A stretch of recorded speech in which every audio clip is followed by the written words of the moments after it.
Kuna mwanaume ambaye hajitambui kama yeye ni mpumbavu. Anafanya makosa kwenye maisha huku akidhani yupo sahihi, ili hali wanaomuona wanamsikitikia. Ni kipofu kwa upumbavu wake yeye mwenyewe, na usipokuwa makini utakuwa kama yeye. Usiogope.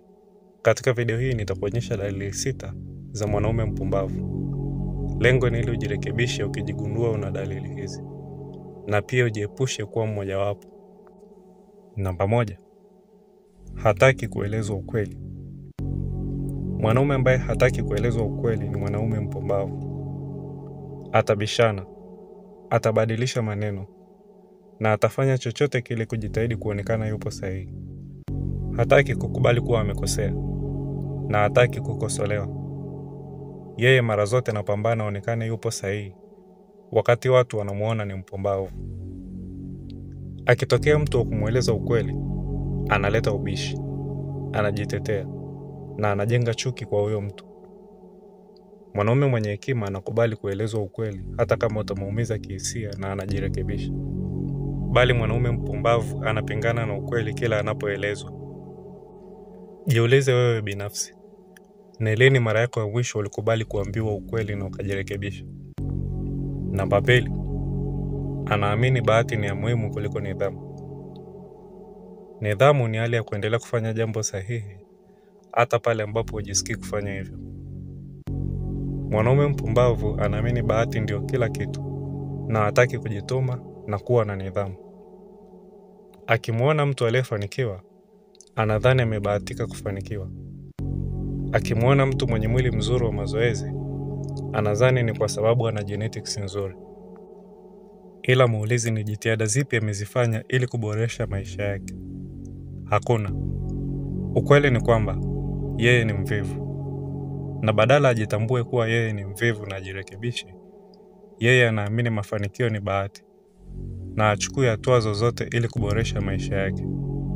Sikiliza, bahati hauisubiri kufuate, bali bahati unaitengeneza wewe mwenyewe kwa kujituma na kufanya kazi kwa bidii.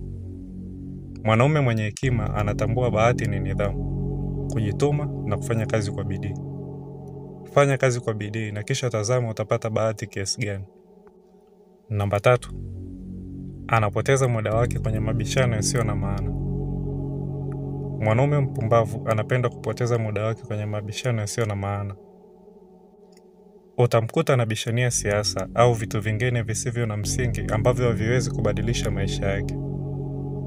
Mwanaume mwenye hekima hapotezi muda wake wala nguvu zake kwenye mabishano yasiyo na maana. Hapigani vita ambavyo havimpi ushindi. Anachagua vita vyake kwa umakini.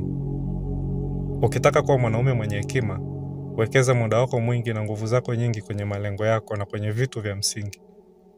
Acha kupoteza muda wako na nguvu zako kwenye vitu ambavyo havijengi. Namba 4. Anaendeshwa na hisia. Mwanaume mpumbavu anaendeshwa na hisia. Hawezi kutawala hasira zake, na pia ni mwepesi wa kukata tamaa. Kama jambo linamuumiza, anaachana nalo. Anadhani ulimwengu utabadilika ili kuendana na hisia zake, ila ulimwengu haujali kuhusu hilo. Mwanaume mwenye hekima anatambua hisia ni za muda na zinapita. Haupingani nazo, na wala haupambani nazo, bali unatambua uwepo wake na uziruhusu zikuamulie kuchukua hatua kwa kutumia hisia badala ya akili. Kinachotokea kwako hakina umuhimu. Umuhimu upo kwenye hatua unayoichukua kutokana na kilichotokea. Mwanaume mpumbavu ni mtumwa wa hisia zake, bali mwanaume mwenye hekima anajua jinsi ya kutawala hisia zake. Namba 5. Hajifunzi kutokana na makosa yake. Mwanaume mpumbavu anarudia makosa yale yale tena na tena, na hajifunzi kutokana na makosa yake. Inawezekana ni makosa ya kujiingiza kwenye mahusiano mabovu mara kwa mara, au ni makosa ya kutumia pesa zake vibaya kwenye mambo yasiyo na msingi, au ni makosa ya kuendelea kuamini watu ambao si sahihi kwenye maisha yake. Mwanaume mpumbavu anarudia makosa yale yale kwa sababu hajifunzi ni wapi na kwa nini anakosea. Hajiulizi ni wapi alipofanya vibaya. Anaruka kwenye moto ule ule huku akitarajia hautamuunguza safari hii. Mwanaume mwenye hekima anatambua makosa yake, Anajifunza kutokana na makosa, anajirekebisha na arudii kosa moja mara mbili. Sasa jiulize, wewe ni upi kati ya hao? Namba 6, anajizungushia marafiki wapumbavu wenzake. Nionyeshe marafiki zako, nami nikuonyeshe hatima ya maisha yako. Mwanaume mpumbavu anajizungushia watu wasio na malengo, walalamikaji, wambea, watu wanaopoteza muda, wanaotafuta sababu ya kujitetea, na wanapenda kurudisha wengine nyuma. Kwa nini? Ni kwa sababu hawana kusudi. Kusudi litakalo wafanya wajitume ili kufika mahali fulani. Mwanaume mwenye hekima anatafuta kujizungushia watu waliopo mbele yake, watu watakaompa motisha na kumsukuma kufanikiwa na kukua zaidi.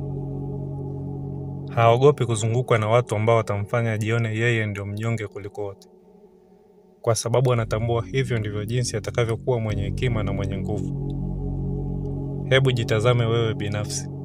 Ni watu gani waliokuzunguka? Je, wanakufanya kuwa bora au wanakufanya kuwa mpumbavu? Sasa umetambua dalili za mwanaume mpumbavu. Swali linakuja, ni hatua ipi utaichukua kuhusiana na hilo? Dunia imejazwa na wanaume wengi wapumbavu, ila upaswi kuwa mmoja wao. Ni muda sasa wa kuamka na kujitofautisha. Umepata kitu? Tuambie nini unafikiri kwenye maoni. Vile usiache kuonyesha upendo kwa kulike na kusubscribe. Hadi wakati mwingine.